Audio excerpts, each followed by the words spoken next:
আছে। এই আসনের প্রার্থী। আপনি কি এখানকার ভোটার?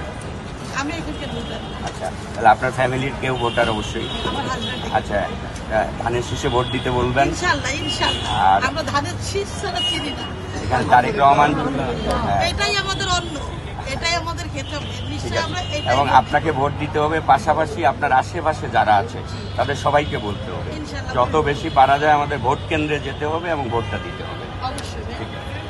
আরএফএল চেয়ার বলে চেয়ার মানে আরএফএল চেয়ার, ক্ষমতার নয় সমতার চেয়ার।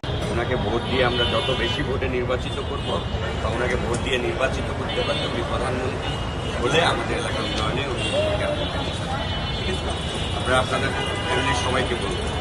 মন্ত্রী প্রার্থী জানেন এটা, ওনাকে ধানের শীষে ভোট দিতে হবে। কেন ভোট দিবেন? বিএনপি সবসময় আপনাদের পাশে। জিয়াউর রহমান সাহেব ছিলেন আপনাদের পাশে, খালেদা জিয়া আপনাদের জন্য লড়াই করেছেন, সংগ্রাম করেছেন। এখন তারেক রহমান নেতৃত্বে তিনি যদি এমপি হতে পারেন, প্রধানমন্ত্রী হতে পারেন, বিএনপি ক্ষমতা আসলে আপনাদের জন্য ভালো কিছু করার চেষ্টা করবেন। সকাল সকাল কেন্দ্রে যাবেন,